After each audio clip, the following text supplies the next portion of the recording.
ಎಲ್ಲರಿಗೂ ನಮಸ್ಕಾರ. ಪ್ರಸ್ತುತಪಡಿಸುವವರು ಸುರೇಶ್ ಎಚ್.ಬಿ, ವಿಜ್ಞಾನ ಶಿಕ್ಷಕರು, ಬೆಂಗಳೂರು ಗ್ರಾಮಾಂತರ ಜಿಲ್ಲೆ.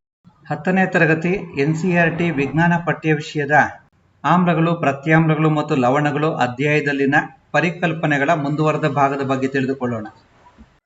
ಸಾರೀಕೃತ ಸಲ್ಫ್ಯೂರಿಕ್ ಆಮ್ಲ ಸೋಡಿಯಂ ಕ್ಲೋರೈಡ್ನೊಂದಿಗೆ ವರ್ತಿಸಿದಾಗ ಬಿಡುಗಡೆಯಾಗುವ ಹೈಡ್ರೋಜನ್ ಕ್ಲೋರೈಡ್ ಅನಿಲವನ್ನು ಕ್ಯಾಲ್ಸಿಯಂ ಕ್ಲೋರೈಡ್ ಒಳಗೊಂಡಿರುವ ಶುಷ್ಕನ ಕೊಳವೆಯ ಮೂಲಕ ಹಾಯಿಸಿ ಲಿಟ್ಮಸ್ ಕಾಗದವನ್ನು ಹಾಕಿದಾಗ ಲಿಟ್ಮಸ್ ಕಾಗದ ಯಾವುದೇ ಬಣ್ಣಕ್ಕೆ ಬದಲಾಗುವುದಿಲ್ಲ. ಇದರಿಂದ ನಮಗೆ ತಿಳಿದು ಬರುವುದೇನೆಂದರೆ ನೀರಿನ ಅನುಪಸ್ಥಿತಿಯಲ್ಲಿ ಹೈಡ್ರೋಜನ್ ಕ್ಲೋರೈಡ್ ಅನಿಲ ಹೈಡ್ರೋಜನ್ ಅಯಾನ್ ಮತ್ತು ಕ್ಲೋರೈಡ್ ಅಯಾನ್ಗಳಾಗಿ ವಿಭಜನೆಯಾಗುವುದಿಲ್ಲ. ನೀರಿನ ಅನುಪಸ್ಥಿತಿಯಲ್ಲಿ HCl ಅಣುಗಳಲ್ಲಿನ H+ ಅಯಾನ್ಗಳ ಬೇರ್ಪಡಿಸುವಿಕೆ ಸಾಧ್ಯವಿಲ್ಲ.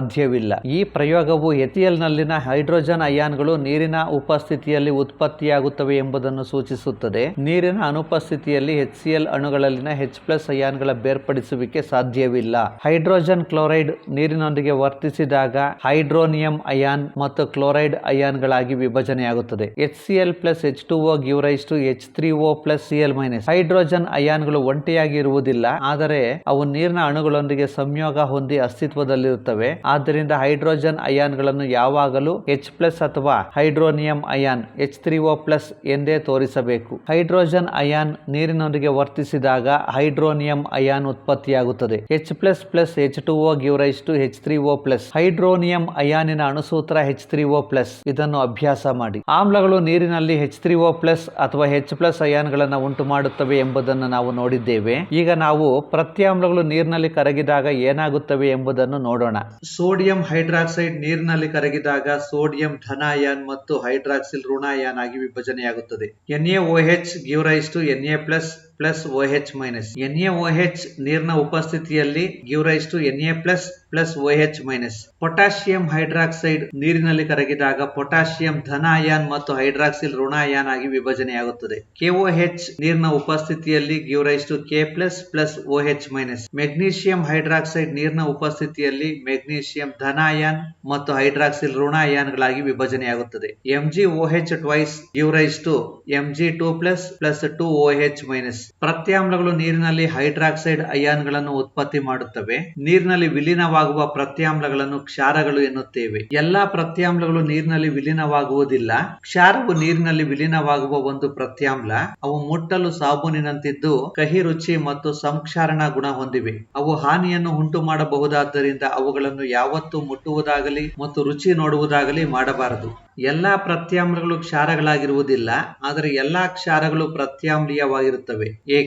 ಏಕೆಂದರೆ ಎಲ್ಲಾ ಪ್ರತ್ಯಾಮ್ಲಗಳು ನೀರಿನಲ್ಲಿ ಕರಗುವುದಿಲ್ಲ. ಕೆಲವು ಪ್ರತ್ಯಾಮ್ಲಗಳು ಮಾತ್ರ ನೀರಿನಲ್ಲಿ ಕರಗುತ್ತವೆ, ಅವುಗಳನ್ನು ಕ್ಷಾರಗಳು ಎನ್ನುತ್ತೇವೆ. ಆದರೆ ಎಲ್ಲಾ ಕ್ಷಾರಗಳು ಪ್ರತ್ಯಾಮ್ಲೀಯ ಗುಣವನ್ನ ಹೊಂದಿರುತ್ತವೆ. ನಾವೀಗ ಎಲ್ಲಾ ಆಮ್ಲಗಳು H+ ಮತ್ತು ಎಲ್ಲಾ ಪ್ರತ್ಯಾಮ್ಲಗಳು OH- ಅಯಾನ್ಗಳನ್ನು ಉತ್ಪಾದಿಸುತ್ತವೆ ಎಂಬುದನ್ನು ಗುರುತಿಸಿರುವುದರಿಂದ ತಟಸ್ಥೀಕರಣ ಕ್ರಿಯೆಯನ್ನು ಈ ಕೆಳಗಿನಂತೆ ಬರೆಯಬಹುದು. ಆಮ್ಲಗಳು ಪ್ರತ್ಯಾಮ್ಲಗಳೊಂದಿಗೆ ವರ್ತಿಸಿದಾಗ ಲವಣ ಮತ್ತು ನೀರು ಉತ್ಪತ್ತಿಯಾಗುತ್ತವೆ. H+X+ MOH give rise to MX+HOH. ಇಲ್ಲಿ X ಆಮ್ಲವಾಗಿರುತ್ತದೆ, M ಪ್ರತ್ಯಾಮ್ಲವಾಗಿರುತ್ತದೆ. ಅವು ವರ್ತಿಸಿದಾಗ MX ತಟಸ್ಥ ಗುಣವನ್ನು ಹೊಂದಿರುವ ಲವಣ ಉತ್ಪತ್ತಿಯಾಗುತ್ತದೆ.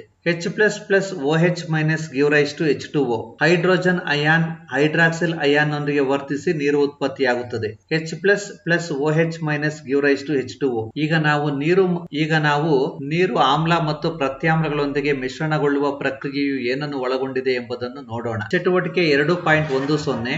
ಒಂದು ಬೀಕರ್ ನಲ್ಲಿ ಸ್ವಲ್ಪ ನೀರನ್ನು ತೆಗೆದುಕೊಂಡು ಬೀಕರ್ಗೆ ಕೆಲವು ಹನಿ ಸಾರೀಕೃತ ಸಲ್ಫ್ಯೂರಿಕ್ ಆಮ್ಲವನ್ನು ಸೇರಿಸಿ ಅಲುಗಾಡಿಸಿ ಬೀಕರ್ ನ ತಳವನ್ನು ಹೊರಭಾಗದಿಂದ ಸ್ಪರ್ಶಿಸಿ. ತಾಪದಲ್ಲಿ ಏನಾದರೂ ಬದಲಾವಣೆ ಉಂಟಾಗಿದೆಯೇ? ಹೌದು. ಇದೊಂದು ಅಂತರುಷ್ಣಕ ಅಥವಾ ಬಹಿರುಷ್ಣಕ ಪ್ರಕ್ರಿಯೆ. ಇದು ಬಹಿರುಷ್ಣಕ ಪ್ರಕ್ರಿಯೆಯಾಗಿದೆ, ಏಕೆಂದರೆ ಇಲ್ಲಿ ಉಷ್ಣ ಬಿಡುಗಡೆಯಾಗುತ್ತದೆ. ಆಮ್ಲ ಮತ್ತು ಪ್ರತ್ಯಾಮ್ಲವನ್ನು ನೀರಿನಲ್ಲಿ ವಿಲೀನಗೊಳಿಸುವ ಪ್ರಕ್ರಿಯೆ ಅತಿ ಬಹಿರುಷ್ಣಕ. ಸಾರೀಕೃತ ನೈಟ್ರಿಕ್ ಆಮ್ಲ ಅಥವಾ ಸಲ್ಫ್ಯೂರಿಕ್ ಆಮ್ಲವನ್ನು ನೀರಿಗೆ ಸೇರಿಸುವಾಗ ಎಚ್ಚರ ವಹಿಸಬೇಕು. ಯಾವಾಗಲೂ ನಿರಂತರ ಕಲಕುವಿಕೆಯೊಂದಿಗೆ ಆಮ್ಲವನ್ನು ನಿಧಾನವಾಗಿ ನೀರಿಗೆ ಸೇರಿಸಬೇಕು. ನೀರನ್ನು ಸಾರೀಕೃತ ಆಮ್ಲಕ್ಕೆ ಸೇರಿಸಿದರೆ ಉತ್ಪತ್ತಿಯಾಗುವ ಉಷ್ಣವು ಮಿಶ್ರಣ ಹೊರಸಿಡಿಯುವಂತೆ ಮಾಡಬಹುದು ಮತ್ತು ಸುಟ್ಟ ಗಾಯಗಳು ಉಂಟಾಗಬಹುದು. ಅತಿಯಾದ ಬಿಸಿಯಾಗುವಿಕೆಯಿಂದ ಗಾಜಿನ ಸಂಗ್ರಾಹಕವು ಒಡೆಯಬಹುದು. ಆದ್ದರಿಂದ ಆಮ್ಲವನ್ನು ನಿಧಾನವಾಗಿ ನೀರಿಗೆ ಸೇರಿಸಬೇಕು ಹೊರತು ನೀರನ್ನು ಆಮ್ಲಕ್ಕೆ ಸೇರಿಸಬಾರದು. ಸಾರೀಕೃತ ಆಮ್ಲಗಳು ಮತ್ತು ಪ್ರತ್ಯಾಮ್ಲಗಳ ಸಂಗ್ರಾಹಕಗಳ ಮೇಲಿನ ಎಚ್ಚರಿಕೆ ಸಂಕೇತವನ್ನು ನೋಡೋಣ. ಕೆಂಪು ಬಣ್ಣದ ತ್ರಿಭುಜಾಕಾರದ ಸಂಕೇತ ಸಾರೀಕೃತ ಆಮ್ಲಗಳು ಮತ್ತು ಪ್ರತ್ಯಾಮ್ಲಗಳು ಸುಡುವ ಗುಣವನ್ನ ಹೊಂದಿದ್ದು ಅವು ಅಪಾಯಕಾರಿಯಾಗಿರುತ್ತವೆ ಎಂಬುದರ ಸೂಚಕವಾಗಿದೆ. ಆಮ್ಲ ಅಥವಾ ಪ್ರತ್ಯಾಮ್ಲವನ್ನ ನೀರಿನೊಂದಿಗೆ ಮಿಶ್ರಣ ಮಾಡಿದಾಗ ಏಕಮಾನ ಗಾತ್ರದಲ್ಲಿರುವ ಅಯಾನುಗಳ ಸಾರತೆ ಕಡಿಮೆಯಾಗುತ್ತದೆ. ಇಂತಹ ಪ್ರಕ್ರಿಯೆಯನ್ನು ಸಾರರಿಕ್ತಗೊಳಿಸುವಿಕೆ ಎಂದು ಕರೆಯುತ್ತಾರೆ ಮತ್ತು ಆಮ್ಲ ಅಥವಾ ಪ್ರತ್ಯಾಮ್ಲಗಳನ್ನ ಸಾರರಿಕ್ತಗೊಳಿಸುವುದು ಎನ್ನುತ್ತಾರೆ. ಪರಿಕಲ್ಪನೆಯ ಪ್ರಶ್ನೆಗಳಿಗೆ ಉತ್ತರಿಸೋಣ. ಪ್ರಶ್ನೆ ಸಂಖ್ಯೆ 1. HCl, HNO3 ಇತ್ಯಾದಿಗಳು ಜಲೀಯ ದ್ರಾವಣದಲ್ಲಿ ಆಮ್ಲೀಯ ಗುಣಗಳನ್ನು ಪ್ರದರ್ಶಿಸುತ್ತವೆ.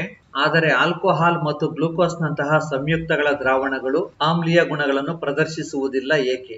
HCl, HNO3 ಇತ್ಯಾದಿಗಳು ಜಲೀಯ ದ್ರಾವಣದಲ್ಲಿ ಹೈಡ್ರೋಜನ್ ಅಯಾನ್ಗಳನ್ನ ಉತ್ಪತ್ತಿ ಮಾಡುತ್ತವೆ. ಆದ್ದರಿಂದ ಅವು ಆಮ್ಲೀಯ ಗುಣಗಳನ್ನ ಪ್ರದರ್ಶಿಸುತ್ತವೆ. ಆಲ್ಕೋಹಾಲ್ ಮತ್ತು ಗ್ಲೂಕೋಸ್ ನಂತಹ ಸಂಯುಕ್ತಗಳ ದ್ರಾವಣಗಳು ಜಲೀಯ ದ್ರಾವಣದಲ್ಲಿ H+ ಅಯಾನ್ಗಳನ್ನು ಉಂಟು ಮಾಡುವುದಿಲ್ಲ. ಆದ್ದರಿಂದ ಅವು ಆಮ್ಲೀಯ ಗುಣಗಳನ್ನ ಪ್ರದರ್ಶಿಸುವುದಿಲ್ಲ. ಪ್ರಶ್ನೆ ಸಂಖ್ಯೆ 2. ಆಮ್ಲದ ಜಲೀಯ ದ್ರಾವಣ ವಿದ್ಯುತ್ತಿನ ವಾಹಕವಾಗಿದೆ. ಏಕೆ? ಆಮ್ಲದ ಜಲೀಯ ದ್ರಾವಣದಲ್ಲಿ ಅಯಾನುಗಳು ಉತ್ಪತ್ತಿಯಾಗುವುದರಿಂದ ಅವು ತಮ್ಮ ಮೂಲಕ ವಿದ್ಯುತ್ತನ್ನು ಹರಿಯಲು ಬಿಟ್ಟುಕೊಡುತ್ತವೆ. ಆದ್ದರಿಂದ ಆಮ್ಲದ ಜಲೀಯ ದ್ರಾವಣ ವಿದ್ಯುತ್ತಿನ ವಾಹಕವಾಗಿದೆ. ಪ್ರಶ್ನೆ ಸಂಖ್ಯೆ 3. ಶುಷ್ಕ HCl ಅನಿಲ ಶುಷ್ಕ ಲಿಟ್ಮಸ್ ಕಾಗದದ ಬಣ್ಣ ಬದಲಾಯಿಸುವುದಿಲ್ಲ. ಏಕೆ? ಶುಷ್ಕ HCl ಅನಿಲದಲ್ಲಿ H+ ಅಯಾನ್ಗಳು ಬೇರ್ಪಡುವುದಿಲ್ಲ. ಆದ್ದರಿಂದ ಶುಷ್ಕ HCl ಅನಿಲ ಶುಷ್ಕ ಲಿಟ್ಮಸ್ ಕಾಗದದ ಬಣ್ಣ ಬದಲಾಯಿಸುವುದಿಲ್ಲ. ಪ್ರಶ್ನೆ ಸಂಖ್ಯೆ 4. ಆಮ್ಲವನ್ನು ಸಾರರಿಕ್ತಗೊಳಿಸುವಾಗ ಆಮ್ಲವನ್ನೇ ನೀರಿಗೆ ಸೇರಿಸಬೇಕೆಂದು ಮತ್ತು ಆಮ್ಲಕ್ಕೆ ನೀರನ್ನು ಸೇರಿಸಬಾರದೆಂದು ಶಿಫಾರಸು ಮಾಡುವುದೇಕೆ? ಯಾವಾಗಲೂ ನಿರಂತರ ಕಲಕುವಿಕೆಯೊಂದಿಗೆ ಆಮ್ಲವನ್ನು ನಿಧಾನವಾಗಿ ನೀರಿಗೆ ಸೇರಿಸಬೇಕು. ಆಮ್ಲ ಮತ್ತು ಪ್ರತ್ಯಾಮ್ಲವನ್ನು ನೀರಿನಲ್ಲಿ ವಿಲೀನಗೊಳಿಸುವ ಪ್ರಕ್ರಿಯೆ ಅತಿ ಬಹಿರುಷ್ಣಕ. ಆಮ್ಲವನ್ನು ನೀರಿಗೆ ಸೇರಿಸುವಾಗ ಎಚ್ಚರ ವಹಿಸಬೇಕು. ಯಾವಾಗಲೂ ನಿರಂತರ ಕಲಕುವಿಕೆಯೊಂದಿಗೆ ಆಮ್ಲವನ್ನು ನಿಧಾನವಾಗಿ ನೀರಿಗೆ ಸೇರಿಸಬೇಕು. ನೀರನ್ನು ಸಾರೀಕೃತ ಆಮ್ಲಕ್ಕೆ ಸೇರಿಸಿದರೆ ಉತ್ಪತ್ತಿಯಾಗುವ ಉಷ್ಣವು ಮಿಶ್ರಣ ಹೊರಸಿಡಿಯುವಂತೆ ಮಾಡಬಹುದು ಮತ್ತು ಸುಟ್ಟ ಗಾಯಗಳು ಉಂಟಾಗಬಹುದು. ಅತಿಯಾದ ಬಿಸಿಯಾಗುವಿಕೆಯಿಂದ ಗಾಜಿನ ಸಂಗ್ರಾಹಕವೂ ಒಡೆಯಬಹುದು. ಆದ್ದರಿಂದ ಆಮ್ಲವನ್ನು ಸಾರರಿಕ್ತಗೊಳಿಸುವಾಗ ಆಮ್ಲವನ್ನೇ ನೀರಿಗೆ ಸೇರಿಸಬೇಕೆಂದು ಮತ್ತು ಆಮ್ಲಕ್ಕೆ ನೀರನ್ನು ಸೇರಿಸಬಾರದೆಂದು ಶಿಫಾರಸು ಮಾಡುತ್ತಾರೆ. ಪ್ರಶ್ನೆ ಸಂಖ್ಯೆ 5. ಆಮ್ಲದ ದ್ರಾವಣವನ್ನು ಸಾರರಿಕ್ತಗೊಳಿಸಿದಾಗ ಹೈಡ್ರೋನಿಯಂ ಅಯಾನ್ H3O+ ಗಳ ಸಾರಥಿಯು ಹೇಗೆ ಪ್ರಭಾವಿತಗೊಳ್ಳುತ್ತದೆ? ಆಮ್ಲದ ದ್ರಾವಣವನ್ನು ಸಾರರಿಕ್ತಗೊಳಿಸಿದಾಗ ಹೈಡ್ರೋನಿಯಂ ಅಯಾನ್ಗಳ ಸಾರಥಿಯು ಕಡಿಮೆಯಾಗುತ್ತದೆ. ಅಂದರೆ H3O+ ಅಯಾನ್ಗಳ ಸಾರಥ್ಯ ಕಡಿಮೆಯಾಗುತ್ತದೆ. ಪ್ರಶ್ನೆ ಸಂಖ್ಯೆ 6. ಸೋಡಿಯಂ ಹೈಡ್ರಾಕ್ಸೈಡ್ ನ ದ್ರಾವಣದಲ್ಲಿ ಹೆಚ್ಚಿನ ಪ್ರಮಾಣದ ಪ್ರತ್ಯಾಮ್ಲವನ್ನು ಕರಗಿಸಿದಾಗ ಹೈಡ್ರಾಕ್ಸೈಡ್ ಅಯಾನ್ಗಳ ಸಾರಥಿಯು ಹೇಗೆ ಪ್ರಭಾವಿತಗೊಳ್ಳುತ್ತದೆ? ಸೋಡಿಯಂ ಹೈಡ್ರಾಕ್ಸೈಡ್ ನ ದ್ರಾವಣದಲ್ಲಿ ಹೆಚ್ಚಿನ ಪ್ರಮಾಣದ ಪ್ರತ್ಯಾಮ್ಲವನ್ನು ಕರಗಿಸಿದಾಗ ಹೈಡ್ರಾಕ್ಸೈಡ್ ಅಯಾನ್ಗಳ ಸಾರಥಿಯು ಹೆಚ್ಚಾಗುತ್ತದೆ. ಅಂದರೆ OH- ಅಯಾನ್ಗಳ ಸಾರಥಿಯು ಹೆಚ್ಚಾಗುತ್ತದೆ. ಈಗ ಆಮ್ಲ ಅಥವಾ ಪ್ರತ್ಯಾಮ್ಲದ ದ್ರಾವಣಗಳು ಎಷ್ಟು ಪ್ರಬಲವಾಗಿವೆ ಎಂಬುದರ ಬಗ್ಗೆ ತಿಳಿದುಕೊಳ್ಳೋಣ. ಆಮ್ಲ ಮತ್ತು ಪ್ರತ್ಯಾಮ್ಲಗಳ ನಡುವಣ ವ್ಯತ್ಯಾಸ ಗುರುತಿಸಲು ಆಮ್ಲ ಪ್ರತ್ಯಾಮ್ಲ ಸೂಚಕಗಳನ್ನು ಹೇಗೆ ಬಳಸಬಹುದೆಂಬುದನ್ನು ನೀವು ತಿಳಿದಿದ್ದೀರಿ. ಸಾರರಿಕ್ತಗೊಳಿಸಿದಾಗ ದ್ರಾವಣದಲ್ಲಿ H+ ಅಥವಾ OH- ಅಯಾನ್ಗಳ ಪ್ರಮಾಣ ಕಡಿಮೆಯಾಗುವುದನ್ನು ಕೂಡ ನೀವು ಹಿಂದಿನ ಒಂದು ತರಗತಿಯಲ್ಲಿ ಕಲಿತಿದ್ದೀರಿ. ದ್ರಾವಣದಲ್ಲಿರುವ ಈ ಅಯಾನ್ಗಳನ್ನ ನಾವು ಪರಿಮಾಣಾತ್ಮಕವಾಗಿ ಕಂಡುಹಿಡಿಯಬಹುದೇ? ಕೊಟ್ಟಿರುವ ಆಮ್ಲ ಅಥವಾ ಪ್ರತ್ಯಾಮ್ಲ ಎಷ್ಟು ಪ್ರಬಲ ಎಂಬುದನ್ನ ನಾವು ನಿರ್ಣಯಿಸಬಹುದೇ ಎಂಬುದರ ಬಗ್ಗೆ ತಿಳಿದುಕೊಳ್ಳೋಣ. ಇದನ್ನು ನಾವು ಸಾರ್ವತ್ರಿಕ ಸೂಚಕವನ್ನ ಬಳಸಿ ಮಾಡಬಹುದಾಗಿದ್ದು, ಸಾರ್ವತ್ರಿಕ ಸೂಚಕವು ಅನೇಕ ಸೂಚಕಗಳ ಮಿಶ್ರಣವಾಗಿದೆ. ಸಾರ್ವತ್ರಿಕ ಸೂಚಕವು ದ್ರಾವಣದಲ್ಲಿನ ಹೈಡ್ರೋಜನ್ ಅಯಾನ್ಗಳ ವಿವಿಧ ಸಾರಥ್ಯಗಳಿಗೆ ಅನುಗುಣವಾಗಿ ವಿವಿಧ ಬಣ್ಣಗಳನ್ನ ತೋರಿಸುತ್ತದೆ. ದ್ರಾವಣದಲ್ಲಿನ ಹೈಡ್ರೋಜನ್ ಅಯಾನ್ಗಳ ಸಾರಥಿಯನ್ನು ಅಳೆಯಲು pH ಮಾನ ಎಂಬ ಅಳತೆಯನ್ನು ಅಭಿವೃದ್ಧಿಪಡಿಸಲಾಗಿದೆ. pH ನಲ್ಲಿರುವ P ಜರ್ಮನ್ ಭಾಷೆಯ ಪೊಟೆನ್ಸ್ ಎಂಬ ಪದವಾಗಿದ್ದು ಸಾಮರ್ಥ್ಯ ಎಂಬ ಅರ್ಥ ಹೊಂದಿದೆ. pH ಅಳತೆ ಪಟ್ಟಿಯಲ್ಲಿ ನಾವು ಸಾಮಾನ್ಯವಾಗಿ 0 ಅಂದರೆ ತೀವ್ರ ಆಮ್ಲೀಯ ಗುಣದಿಂದ 14 ತೀವ್ರ ಕ್ಷಾರೀಯ ಗುಣದವರೆಗೆ ಅಳೆಯಬಹುದು. pH ಅಳತೆ ಪಟ್ಟಿಯ ವ್ಯಾಪ್ತಿ 0 ಇಂದ 14ರವರೆಗೆ ಇರುತ್ತದೆ. pH ಅನ್ನು ಸರಳವಾಗಿ ದ್ರಾವಣದ ಆಮ್ಲೀಯ ಅಥವಾ ಪ್ರತ್ಯಾಮ್ಲೀಯ ಸ್ವಭಾವವನ್ನು ಸೂಚಿಸುವ ಸಂಖ್ಯೆಯಾಗಿ ಭಾವಿಸಬೇಕು. ಹೈಡ್ರೋನಿಯಂ ಅಯಾನ್ಗಳ ಸಾರಥ್ಯ ಹೆಚ್ಚಿದಷ್ಟು pH ಮೌಲ್ಯ ಕಡಿಮೆ ಇರುತ್ತದೆ. ತಟಸ್ಥ ದ್ರಾವಣದ pH ಮೌಲ್ಯ 7. pH ಅಳತೆಯಲ್ಲಿ 7ಕ್ಕಿಂತ ಕಡಿಮೆ ಬೆಲೆ ಆಮ್ಲೀಯ ದ್ರಾವಣವನ್ನ ಪ್ರತಿನಿಧಿಸುತ್ತದೆ. pH ಮೌಲ್ಯ 7 ರಿಂದ 14ರ ಕಡೆಗೆ ಹೆಚ್ಚಾದಂತೆ ಇದು ದ್ರಾವಣದಲ್ಲಿನ OH- ಅಯಾನ್ಗಳ ಸಾರಥ್ಯ ಹೆಚ್ಚುವುದನ್ನು ಸೂಚಿಸುತ್ತದೆ. ಅಂದರೆ ಕ್ಷಾರದ ಶಕ್ತಿ ಹೆಚ್ಚುತ್ತದೆ, ಪ್ರತ್ಯಾಮ್ಲೀಯ ಗುಣ ಹೆಚ್ಚುತ್ತದೆ. ಸಾಮಾನ್ಯವಾಗಿ ಸಾರ್ವತ್ರಿಕ ಸೂಚಕದಿಂದ ಮಾಡಲ್ಪಟ್ಟ ಕಾಗದವನ್ನು pH ಅಳೆಯಲು ಬಳಸುತ್ತಾರೆ. pH ಅಳತೆ ಪಟ್ಟಿಯಲ್ಲಿ 0ಯಿಂದ 7ರ ಕಡೆಗೆ ಹೋದಂತೆಲ್ಲ ಆಮ್ಲೀಯ ಸ್ವಭಾವ ಹೆಚ್ಚಾಗುವುದು. pH ಅಳತೆ ಪಟ್ಟಿಯಲ್ಲಿ 7ರಿಂದ 0 ಕಡೆಗೆ ಚಲಿಸಿದಂತೆಲ್ಲ ಆಮ್ಲೀಯ ಸ್ವಭಾವ ಹೆಚ್ಚಾಗುತ್ತದೆ. 7ರಿಂದ 14ರ ಕಡೆಗೆ ಚಲಿಸಿದಂತೆಲ್ಲ ಪ್ರತ್ಯಾಮ್ಲೀಯ ಸ್ವಭಾವ ಹೆಚ್ಚಾಗುತ್ತದೆ. pH ಅಳತೆ ಪಟ್ಟಿಯಲ್ಲಿ 7ರಿಂದ 0 ಕಡೆಗೆ ಚಲಿಸಿದಂತೆಲ್ಲ ಆಮ್ಲೀಯ ಸ್ವಭಾವ ಹೆಚ್ಚಾಗುತ್ತದೆ. ಅಂದರೆ H+ ಅಯಾನ್ಗಳ ಸಾರತೆ ಹೆಚ್ಚಾಗುತ್ತದೆ. 7ರಿಂದ 14ರ ಕಡೆಗೆ ಚಲಿಸಿದಂತೆಲ್ಲ ಪ್ರತ್ಯಾಮ್ಲೀಯ ಸ್ವಭಾವ ಹೆಚ್ಚಾಗುತ್ತದೆ. ಅಂದರೆ H+ ಅಯಾನ್ಗಳ ಸಾರತೆ ಕಡಿಮೆಯಾಗುತ್ತದೆ.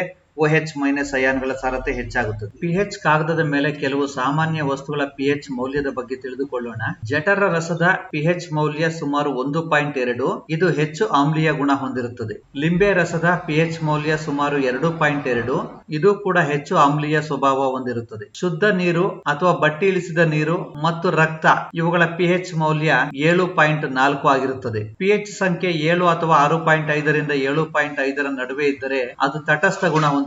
ಅಂದರೆ ಅದು ಆಮ್ಲೀಯ ಗುಣವನ್ನು ಹೊಂದಿರುವುದಿಲ್ಲ, ಪ್ರತ್ಯಾಮ್ಲೀಯ ಗುಣವನ್ನು ಹೊಂದಿರುವುದಿಲ್ಲ. ಮೆಗ್ನೀಷಿಯಂ ಹಾಲು, ಕೃತಕ ಹಾಲು, ಇದರ pH ಮೌಲ್ಯ 10. ಇದು ಸ್ವಲ್ಪ ಮಟ್ಟಿಗೆ ಪ್ರತ್ಯಾಮ್ಲೀಯ ಗುಣ ಹೊಂದಿರುತ್ತದೆ. ಸೋಡಿಯಂ ಹೈಡ್ರಾಕ್ಸೈಡ್ ನ pH ಮೌಲ್ಯ ಸುಮಾರು 14. ಇದು ಹೆಚ್ಚು ಕ್ಷಾರೀಯ ಗುಣ ಅಥವಾ ಪ್ರತ್ಯಾಮ್ಲೀಯ ಗುಣ ಹೊಂದಿರುತ್ತದೆ. ಆಮ್ಲ ಮತ್ತು ಪ್ರತ್ಯಾಮ್ಲಗಳ ಶಕ್ತಿ ಕ್ರಮವಾಗಿ ಅವು ಉತ್ಪತ್ತಿ ಮಾಡುವ H+ ಮತ್ತು OH- ಅಯಾನ್ಗಳ ಸಂಖ್ಯೆಯನ್ನ ಅವಲಂಬಿಸಿದೆ. ಹೆಚ್ಚು H+ ಅಯಾನ್ಗಳನ್ನ ಉತ್ಪತ್ತಿ ಮಾಡುವ ಆಮ್ಲಗಳನ್ನ ಪ್ರಬಲ ಆಮ್ಲಗಳೆಂದು ಮತ್ತು ಕಡಿಮೆ H+ ಅಯಾನ್ಗಳನ್ನ ಉತ್ಪತ್ತಿ ಮಾಡುವ ಆಮ್ಲಗಳನ್ನು ದುರ್ಬಲ ಆಮ್ಲಗಳೆಂದು ಕರೆಯುತ್ತಾರೆ. ಹಾಲನ್ನು ಮಾರುವವರು ಹಸುವಿನ ಹಾಲಿಗೆ ಸ್ವಲ್ಪ ಬೇಕಿಂಗ್ ಪುಡಿಯನ್ನ ಬೆರೆಸುತ್ತಾರೆ. ಏಕೆ? ಹಸುವಿನ ಹಾಲು ಸ್ವಲ್ಪ ಆಮ್ಲೀಯ ಗುಣವನ್ನ ಹೊಂದಿರುತ್ತದೆ. ಬೇಕಿಂಗ್ ಪುಡಿ ಪ್ರತ್ಯಾಮ್ಲೀಯ ಗುಣವನ್ನ ಹೊಂದಿರುವುದರಿಂದ ಆಮ್ಲವನ್ನು ತಟಸ್ಥಗೊಳಿಸುತ್ತದೆ. ಇದರಿಂದಾಗಿ ಹಾಲು ಕೆಡದಂತೆ ಹೆಚ್ಚು ಸಮಯ ಸಂರಕ್ಷಿಸಬಹುದಾಗಿದೆ. ವೀಕ್ಷಿಸಿದ್ದಕ್ಕೆ ಧನ್ಯವಾದಗಳು.